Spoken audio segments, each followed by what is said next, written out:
तो आज हम आचार्य चाणक्य की सदियों पुरानी बुद्धिमानी में गोता लगाने वाले हैं, ये समझने के लिए कि असलियत में दौलत बनती कैसे है और सबसे जरूरी बचती कैसे है। तो तैयार हो जाइए, क्योंकि ये एक बहुत ही ज्ञान से भरी यात्रा होने वाली है। पता है, आचार्य चाणक्य ने एक बार चंद्रगुप्त से कहा था कि अमीर और गरीब में सच पूछिए तो सिर्फ एक ही चीज का फर्क होता है। बस एक चीज। पर वो एक चीज आखिर है क्या? बस यही सवाल आज हमारी पूरी बातचीत का सेंटर पॉइंट है। और उस सवाल का जवाब वो इस एक सोच में छिपा है जो आपको हैरान कर देगी। चाणक्य का कहना है कि सिर्फ दिन रात पसीना बहाने से कोई अमीर नहीं बनता। नहीं, पैसा तो असल में उसके पास जाता है जो दिमाग चलाता है, ना कि उसके पास जो सिर्फ अपनी बॉडी से मेहनत करता है। तो सवाल ये उठता है कि अमीरी मेहनत का फल है या दिमाग का खेल? चलिए देखते हैं। इस सवाल पे ना चाणक्य की नीति बिल्कुल शीशे की तरह साफ है। आइए इस बात को जरा और करीब से समझते हैं। देखिए, फिजिकल लेबर यानी शारीरिक मेहनत की एक लिमिट होती है। एक मजदूर चाहे दिन रात हथौड़ा चला ले, वो गरीब ही रह सकता है। लेकिन दूसरी तरफ वो इंसान है जो अपने दिमाग की ताकत का इस्तेमाल करता है। वो दूसरों की मेहनत से पैसा भी कमाता है और आज़ादी भी। कमाल की बात है ना? तो फिर सवाल वही है, अमीर बनने का असली फॉर्मूला क्या है? चाणक्य ने हमें कुछ ऐसे सिद्धांत दिए हैं जो किसी को भी दौलत के रास्ते पर डाल सकते हैं। तो ये हैं वो 5 गोल्डन रूल्स, जिनकी हम एक एक करके बात करेंगे। सीखने से लेकर सही लोगों के साथ उठने बैठने तक ये अमीर बनने की एक पूरी की पूरी स्ट्रैटेजी है। पहला और शायद सबसे जरूरी नियम, अपने दिमाग में इन्वेस्ट करो। चाणक्य का मानना था कि जो सीखना बंद कर देता है वो समझिए जीते जी मर गया, और उसके कमाने की ताकत भी वहीं खत्म हो जाती है, क्योंकि असली दौलत तो ज्ञान से ही आती है। दूसरा नियम, ये एक कला है मौकों को पहचानने की।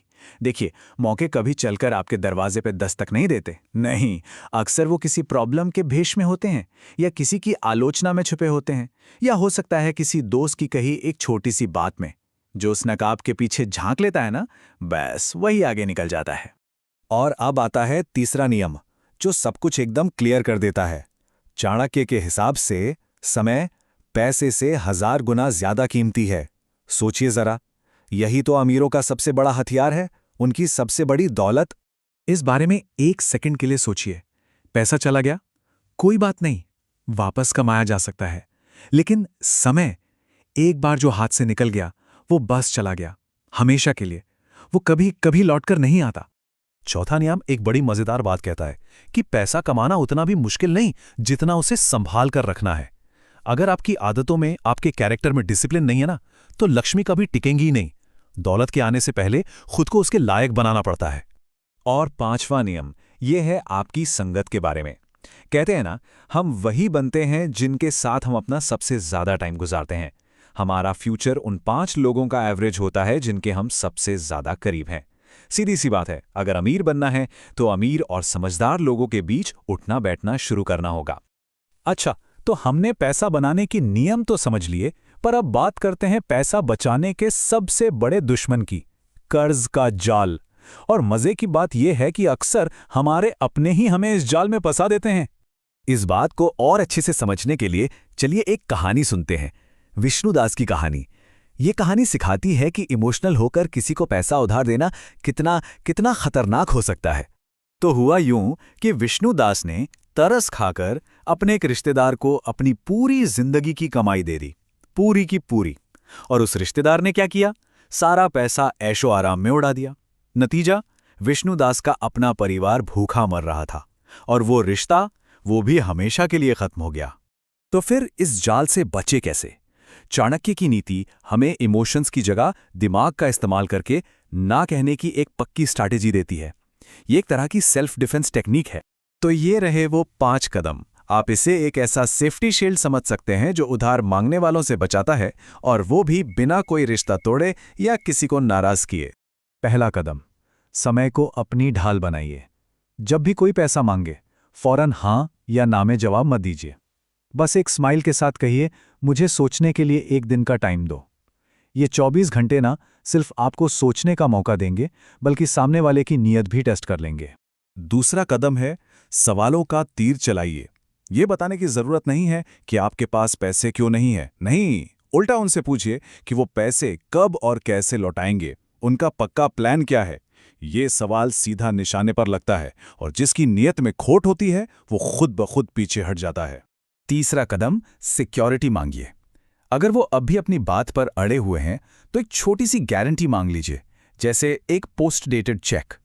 चाणक्य कहते थे कि बिना कुछ गिरवी रखे पैसा देना बिल्कुल रेत पर पानी डालने जैसा है। जो सच में ईमानदार होगा ना, उसे गारंटी देने में कोई दिक्कत नहीं होगी। चौथा तरीका तो एक बहुत ही स्मार्ट मूव है।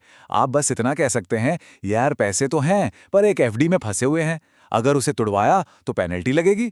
अब भला ऐसा कौन होगा जो अपने फायदे के लिए आपका नुकसान करवाना चाहेगा? और पांचवा और आखिरी कदम, दान। अगर आपको लगता है कि जरूरत सच में असली है, बहुत बड़ी है, तो एक बड़ा लोन देने से बेहतर है एक छोटी सी रकम गिफ्ट के तौर पर दे दीजिए। इससे आपकी इज्जत भी बचती है और आपकी मेहनत की कमाई भी सेफ रहती है।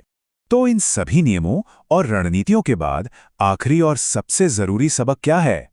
चाणक्य की ये बात ना सीधा दिल पर लगती है कि अगर पैसा ना देने से कोई रिश्ता टूट जाए तो समझ लीजिए कि वो रिश्ता कभी था ही नहीं, वो बस एक डील थी। अपनी मेहनत की कमाई और अपनी सेल्फ रिस्पेक्ट को बचाना सबसे जरूरी है। और बस मैं आपको इसी एक सवाल के साथ छोड़कर जा रहा हूं। जरा सोचिएगा, हमारी सबसे बड़ी दौलत आखिर है क्या? पैसा जो आज नहीं तो कल फिर कमाया जा सकता है, या फिर स्वाभिमान जो एक बार चला गया तो शायद कभी वापस नहीं आता?